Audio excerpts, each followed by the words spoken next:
Не имаме или имаме ново мал процент. Даваме поддршка само кога ни доаѓа моќен противник, а забораваме дека на спортистите има потребна во секое време. Станавме ли навивачи кои го следат трендот, а не националниот тим? Пред се, според мене, како истражувач во социолошките науки на спортот, мислам дека ние се уште не се идентификуваме со нашиот национален тим.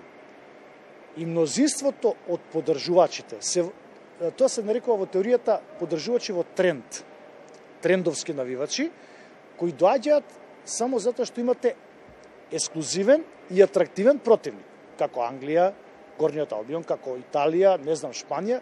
Тогаш стадионот се пуни, тогаш ќе гледаме вистинската моќ и сила на фудбалот како игра, кога се чекаат со редици, кога картите ќе се продадат за 2 часа. Тоа е, верувајте, ако ја тргнеме играта фудбалот по страна, најубавиот дел. Спортски кои сакат сите да го земат, тогаш имате и популарност. Од друга страна, кога доаѓа Ерменија, не сум убеден дека имаме добар спортски производ. За жал, кога доаѓа Малта, вие сте сведоци, публиката не доаѓа ради атрактивноста на противникот, а од друга страна не гради идентификација со нашиот национален тим.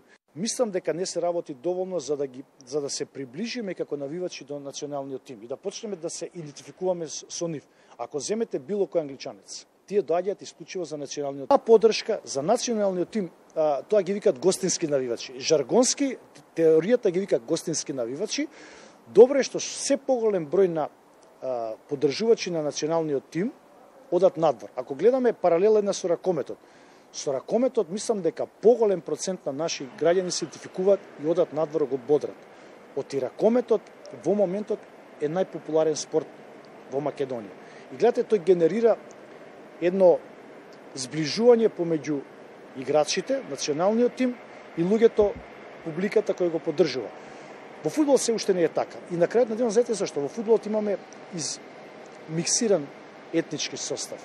И тоа е сега малку проблем, како да ги усогласиме сите тие етникуми, да кажеме дека сите играат под едно знаме, под еден символ и дека ние сите, без оглед на нашата припадност, се идентификуваме со тие 11 момци кои се на терен или и останатите кои се дел од стручниот штаб или се резервни играчи. Така да, мислам дека теориски проблемот е во нашата идентификација со националниот тим и доминацијата на навивање во тренд. Сега тоа е модерно, доаѓа Англија и Англија се распродава за 15 минути и дури не е ни важна висината на чинење на билетот, ама ако дојде Андора или ако дојде Естонија, ќе ви ги дадеме и билетите гратис, како што ние милуваме да кажеме, ама пак стадионот нема да се наполни.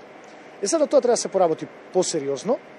Затоа тука треба и самата фудбалска федерација. Мислам дека таа е моćна федерација која има добри ресурси и може и таа да го тоа популаризира. Истото се случи со нашата одбојкарска репрезентација кога имавме голем настан. Вие сте сведоци во Македонија, европското, каде што една група со шампионот се играше кај нас, луѓето не беа во спортската сала Борис Трајковски. Се запрашав и зборев со раководството дали тоа значи дека луѓето не ја поддржуваат или немаат интерес за одбојката, кој е убав спорт, да бидеме реални, или пак маркетингот на самата федерација која треба да извади максимум од еден таков спортски спектакл во државата не бил на задоволително ниво. Навивачите се најбитните елементи на надпреварите. Дел од нив коректно навиваат, но повеќето за жал ја покажуваат својата поинаква страна. Не само кај нас, гледате што се случува и во Србија, во Полска, исто така Полска како држава има сериозни проблеми, во Италија прекинуваат надпревари. Во моментот во Холандија, значи во една од најцивилизираните европски држави, 2 кола 30% од надпреварите беа прекинати поради дивење на токму на тие хулигани и мислам дека во последниот момент и политичките конотации прават да пак се загреваат, ние ги викаме десните крила, као радикалните крила од навивачките групи, кои заговараат нешто сосема поинако од она што значи хуманата дејност на спортот, на фудбалот, како сакате, и од тој аспект тие се радикализираат. За спорт.